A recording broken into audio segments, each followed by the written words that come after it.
Went on a group camping trip in the middle of nowhere, Arizona, only to awake and hear something sniffing the outside of our tent.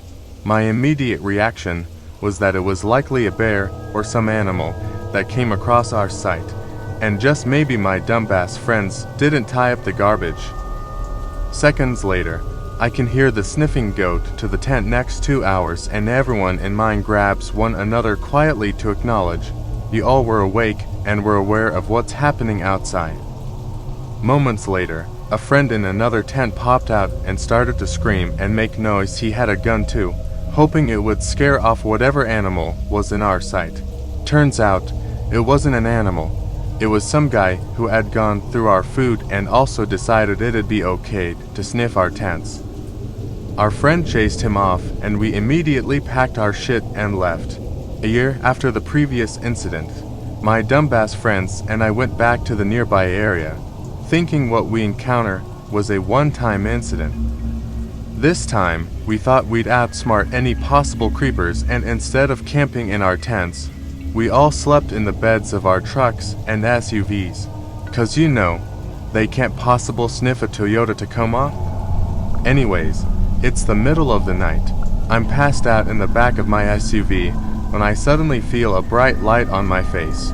Naturally, I would have woken up, cussed, and asked who was doing that. However, I instantly knew to pretend to be asleep and not let the individual know I was awake.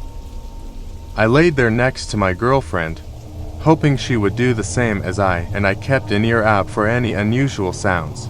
All I could hear was a friend snoring by the campfire. After the light left my car, I heard the person walk to the next truck and shine his light on my friends in there. I slowly looked up, and it ended up being some older guy, just standing there staring at everyone while they slept. I waited until he left the campsite, and I busted my ass out of that truck and woke up my friends, most of which had also been pretending to sleep and realize what was going on. TL, Doctor, don't camp outside of Tucson, Arizona unless you want a hill-have-eyes creature sniffing and staring at you while you sleep.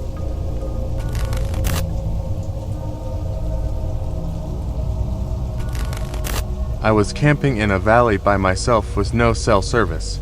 I stayed late on a trail and ran into a nice local dude as it was getting dark. He showed me a local camping spot close to the road and the river, but camouflaged. I had a fire, drank beer, and listened to my friend's comedy podcast. I was loud and visible. Because it was dark already, I decided to sleep in the back of my truck under my topper next to all of my gear, as opposed to setting up my tent. The next morning, I made a fire, cracked a beer, and started making breakfast. Then I noticed that there is a man at the edge of my camp. I was loud and visible. Because it was dark already, I decided to sleep in the back of my truck under my topper next to all of my gear, as opposed to setting up my tent. I yelled at him.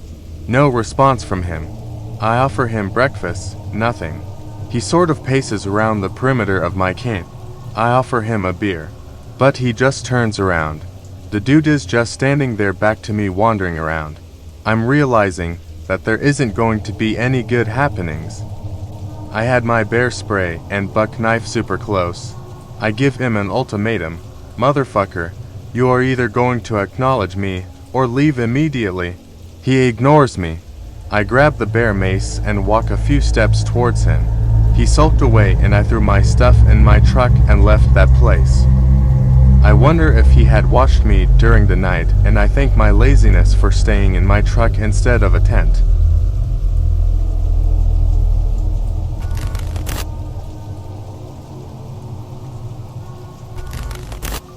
More disgusting than anything. Went to Shenandoah National Park in Virginia with a college buddy.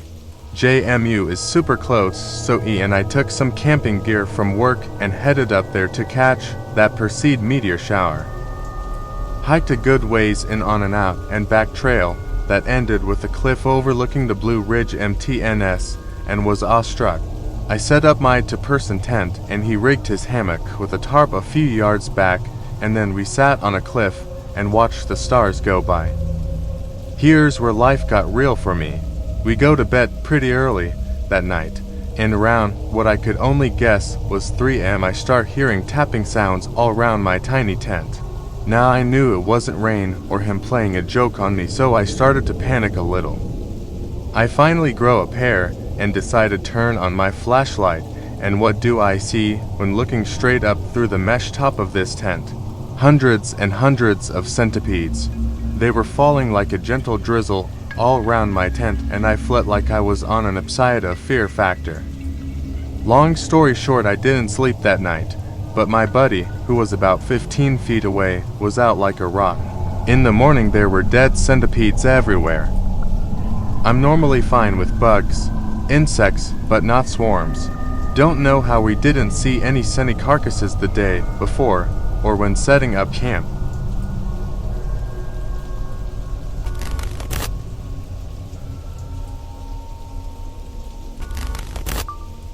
A few years ago, a group of friends and I went camping together.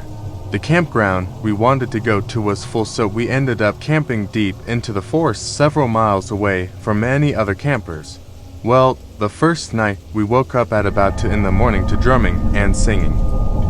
It sounded like a Native American type of song and music. I don't know how to describe it. I got the feeling that something was very wrong. It was like the feeling you get when something bad happens. And the sound didn't seem like it was coming from anywhere in particular, just all around us. Anyways, we were completely freaked out and decided to sleep in our car. The next night, we decided to go see if we could find any other campers near us that may have made the noise.